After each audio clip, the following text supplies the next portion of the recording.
If I were Morgan Spurlock, the mainstream media would love me and I'd have a show on HBO. Dana.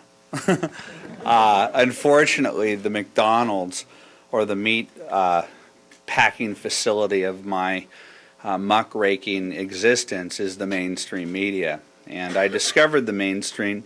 I describe in the book that I was a default liberal growing up in West Los Angeles. I listened to alternative rock on K-Rock, and I just went to movies all the time. Once I got into college, I drank a lot, studied very little, and I graduated with less skills than when I went to college. And the seeds of my epiphany towards embracing conservatism was my father saying, "We're no longer paying for your absurd lifestyle," and the thing that really got me upset the most was I thought that, why do I have to buy my own shoes? Why do I have to pay my own rent? I thought that when I worked, it was for CDs and entertainment. And when he cut me off, he actually really meant it, and I had to get a real job. And I believe that walking for the first time in shoes that I bought started ultimately my path towards conservatism. But I didn't know what conservatism was in Los Angeles. I'm not the only one. This is a parenthesis in my impromptu speech. There's a book coming out that's a lot better written than my book is. No offense, Andrew. By David Mamet, that I got sent by Penguin, called the Secret Knowledge on the Dismantling of American Culture. Get it when it comes out. He has come to the same conclusions that I have come to, reluctantly. The same ones as Dennis Miller, the same ones as David Horowitz. And we are the apostates, Whittaker Chambers. We are the apostates. We are the ex-smokers who are furious when we see somebody lighting up. And so our outrage when we see liberalism in its hypocritical display, we're the ones who get the most outrage. And by hypocritical display, in my book I talk about, it's not that their economic stuff that makes me so angry, though it does. It's the cultural Marxism on the left that drives me crazy. The cultural Marxism that, in the guise of American studies at Tulane University, where I thought I was going to be reading Mark Twain and other great literary figures, I was inundated with rape lit my freshman in advanced freshman English. It was just, one book of victimhood after the other. I didn't even know what it was. I just was depressed. I'm like, is there a book that does not have haikus about rape? I don't want to read about rape anymore and oppression. It was so unbelievably depressing, but I didn't even know what it was. And when I graduated, and I started to realize that I graduated with less skills than I had entered, and the head of the American Studies department, who I liked a lot, sent me a survey when I was kind of figuring out that I was unemployable after college. What do you think of your American Studies degree? And I had so much free time that I actually started to read the books in greater detail than the first four pages of the chapter. You know how you would do that, like before you got into a class. And I go, who's Herbert Marcuse, and who's Theodore Adorno, and who's Antonio Gramsci, however they're pronounced, or Horkheimer. And I started to look into who these people were, and what's this word deconstruction, and what's repressive tolerance, and what are these guys? What did these guys try to do? This is my Glenn Beck conspiracy, Dana, in the book. It's this is my billboard in my head of what happened to American society, how a country that fought so valiantly against Marxist ideas when they were aimed at the economic pillar of American society, they failed because middle-class American values worked. People came here with a nickel in their pocket, and they'd say, hey, look, the boss is a really bad guy. We need to bond together and take down the owner. They go, no, I've got a widget that I'm working on that's going to make it so that we can make 20, things instead of 40 things, and I think I'm going to be able to create a company based upon it. The left was never able to be victorious in its argument. Sure, there was a battle out there, but America was not really susceptible to the arguments of economic Marxism. But the cultural Marxists, and especially Gramsci, came up with an interesting idea. Where there was Marxist-Leninist thought, which was the revolutionary impulse, there was this idea of gradualism. Gradualism meant that we can kind of do this thing bit by bit and think of this as the long march through the institutions. And the cultural Marxists from the Frankfurt School, those people that I mentioned, figured out it's the cultural institutions that we need to walk through the front door and take them over. And they did it to academia. The post-structuralist model is what our children. It's why our children come back from Thanksgiving after you hugged them and you gave them a stereo and bought them the little cool refrigerator, and they said, "I love you, Mom. I love you, Dad. It's a great thing." And they come back saying, "Why are we having Thanksgiving?"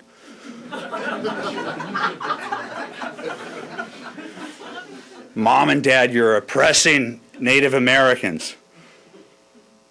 It's why we have Whole Foods. We can't just buy crap that we like. We have to be reinforced that we're saving the world while we're buying that I don't know, name of expensive bread. Or prosciutto, expensive focaccia, and you can put it together and put arugula on. It's delicious. So anyway, that became my conspiracy theory, in essence, that the left translated economic Marxists from the haves versus the have-nots, the owner class versus the workers, to the oppressor and the oppressed. And they hit that every single day of our lives.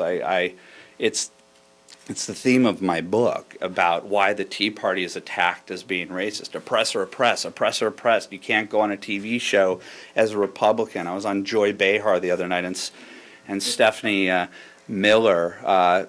I'm telling you, Joy was nice to me. Joy was a joy this time. But, and I liked her. I'm willing to like these people. I treat reporters, Dana, as individuals. I think that the entire racket stinks to high hell in its use of objectivity and neutrality as the cudgel. To pretend that you're neutral when you're not is the number one tool that the left uses in the media. Rush Limbaugh admits he's conservative. So does Sean Hannity. Just admit that you're liberal. Like God send Keith Olbermann and God send Rachel Maddow. I don't have a problem with those people. I don't. Because at least they're honest. At least the Huffington Post was honest about where it was coming. I created it, by the way.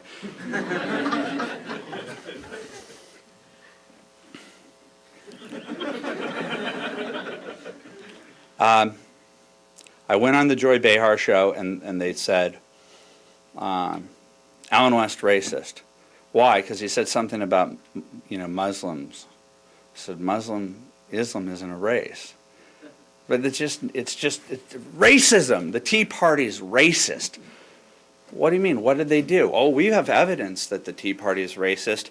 MSNBC's Contessa Brewer pointed out when she showed a photograph of a man whose head was cut off holding a gun, implying that the Tea Party was racist and violent, and that nobody should leave their house and protest because dissent no longer is patriotic.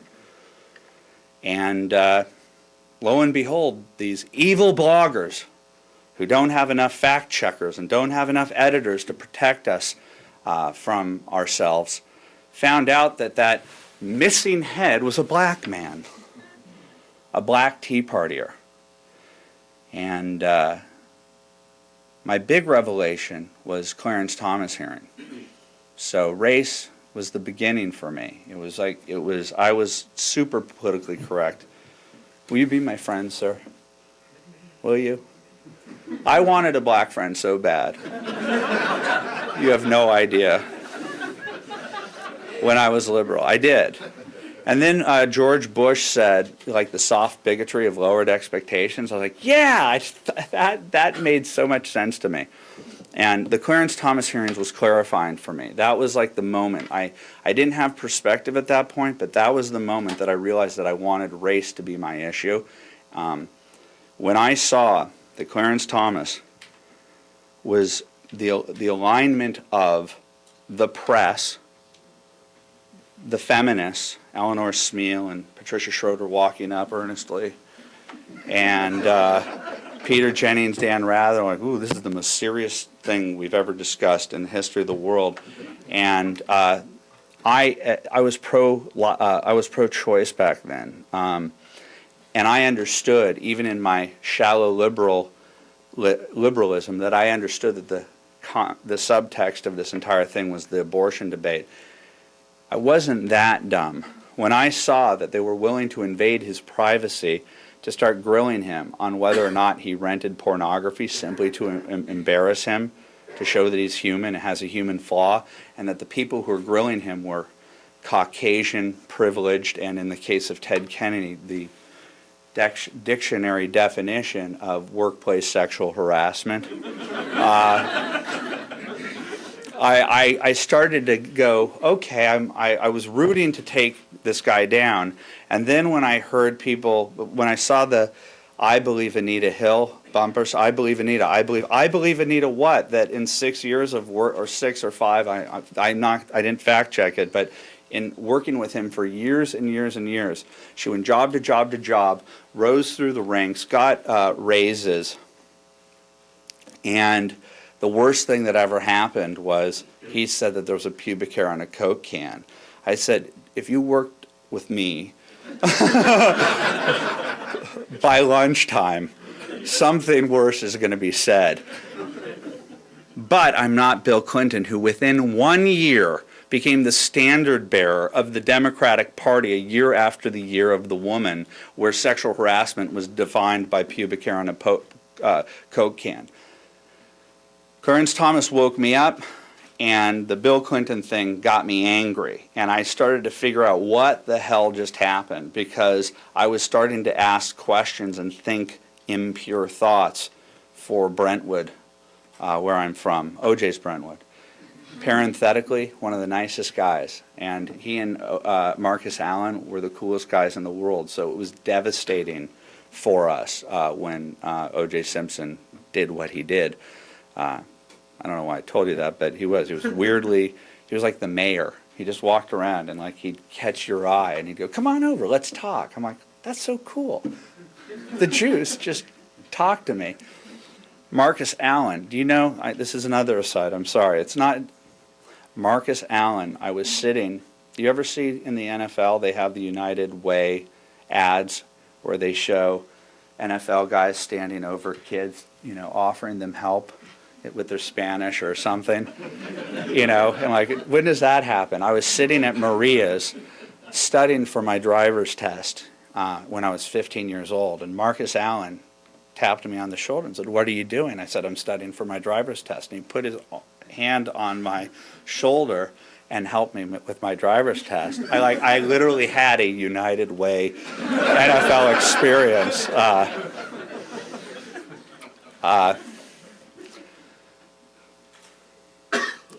My battle is with what I call the Democrat media complex. I think that the solution, and we're moving towards it, and we're just in a feisty adolescent phase of this new reality, is the British newspaper model. I read The Guardian and the UK, the Guardian and the Independent in the UK, and it's a left-of-center. They're left-of-center publications. Sometimes the Mother Jones or the Nation magazine, with their monofocus on corporations as the society's ills, comes up with some doozies. And I know that it's left-of-center, but good reporting is good reporting. I'm much more comfortable in a world. Dana, for a period of time, were you an objective journalist? Because now it seems like you've come out as you're a biased journalist, like you're coming from a left-of-center point of view. Did you make it like an overt transition? That's just my personal perception. I'm not trying to isolate you for mockery. I'm just asking you. Should I have a rebuttal period? Yeah, yeah, absolutely. I'm an op-ed columnist now. That's right. But back when you were the objective neutral journalist, there's not a person in humanity who thought that you were that you didn't have a point of view, that you didn't have. Everybody has a point of view. That's right. I'm totally comfortable with that. And there's maybe 3 journalists that I've ever dealt with that don't have a point of view. I don't care if people are left of center. This may not be the best utopia for journalism, but it is where we are going right now, is where people get to be honest about it. But what's going on out there is just so brutal. This is the last stand of the Democrat media complex. You know, Katie Couric's soft firing is a victory for people who have been fighting against the Democrat media complex. Katie Couric has always been biased the other way while trying to pretend to be otherwise. She selectively edited her Sarah Palin interview for the same reasons that Tina Fey, did what she did to Sarah Palin. What the NAACP did to Clarence Thomas by not defending him is the same thing that that Katie Couric and Tina Fey did to Sarah Palin. They needed women to deliver the fatal blows to her as she rose in popularity the day after Barack Obama did his Invesco speech. They saw that this woman had a pop culture appeal, and they had to destroy her, and it started on day one. And yesterday, Wonkette went to unbelievable new lows in terms of mocking Trig Palin. That's a continuum. This isn't an aberration. It's a continuum that Sarah Palin, her children are on limits, and President Obama's are off limits. The contradiction is the double standard, the hypocrisy that's laid down by the mainstream media. Since I have an opportunity, because I probably don't have that much time, I'm going to transition to my big issue. I said it's race. It's the oppressor-oppressed thing. My big takeaway from the Clarence Thomas thing, and why I'm now starting to advocate for the Herman Cain, Allen West, Herman Cain ticket, is that the only way to defeat political correctness and cultural Marxism and multiculturalism is to aim it straight at its head. And I believe that Herman Cain is a good and decent man, and I believe that small business is in this country is the embodiment of what the problem is in this country, is that the government is at war with small business, and he understands small business. Allen West, national security. So it's not just a novelty ticket, but we have to defeat political correctness. We have to defeat the Democrat media complex's reflexive use of race in order to, as a cudgel to use against conservatives, which intimidates good people from standing up, running for office, becoming media figures because they're fearful of being called a racist, a sexist, or a homophobe. It's my big issue.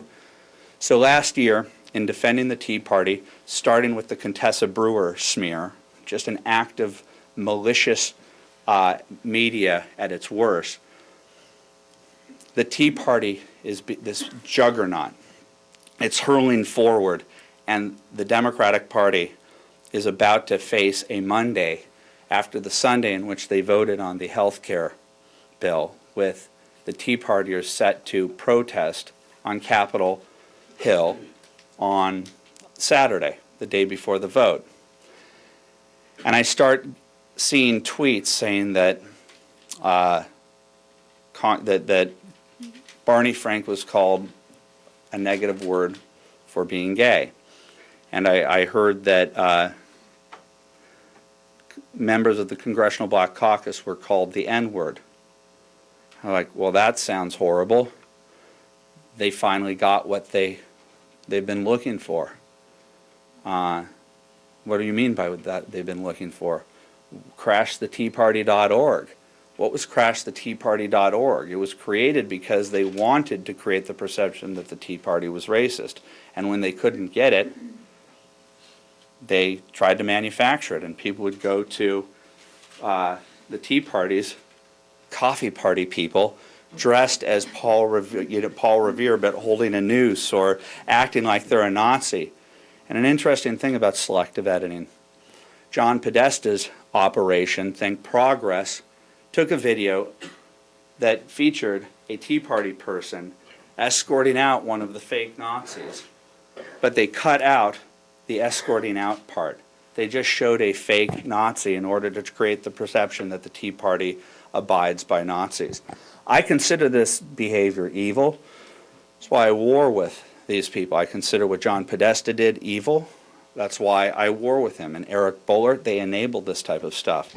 And so I knew going into that Saturday that there would be a Monday after their non-bipartisan bill passing, that the Tea Party would now have the biggest possible moment of more and more and more people jumping into the Tea Party, not just the middle age, not just labradoodles with American flag shirts around them, not just people who have Ben Franklin outfits in their closet, but just more Americans saying enough is enough. And I knew that they were going to do something, and I didn't know what it was. And when I saw on Twitter that this was happening, I got so suspicious. I go, I don't believe it, I don't believe it, I don't believe that the Tea Party would do the very thing on this day, at this level, going after Barney Frank, going after the Congressional Black Caucus. Why would they give them this gift? And then I started to do research when I found out that Nancy Pelosi was walking through the crowd with an incredible shrinking woman gavel, like 10 times larger, okay?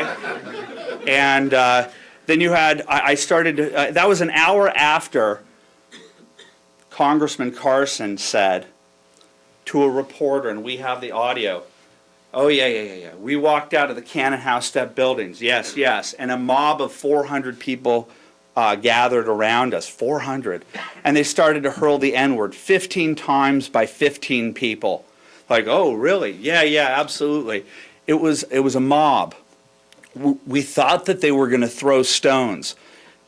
It was a page out of a time machine, he said. I don't even understand that metaphor.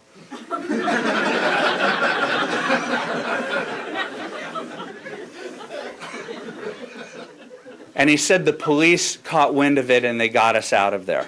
Okay? That's a descriptive thing, don't you think?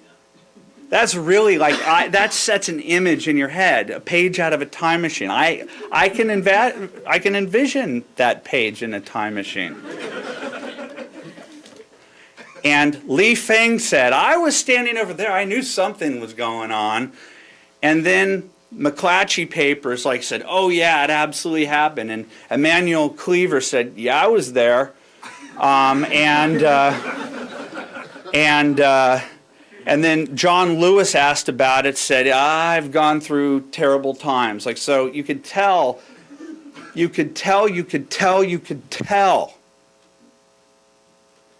that Carson overplayed his hands, because Barney Frank is slimy, S-L-M-I-M-Y.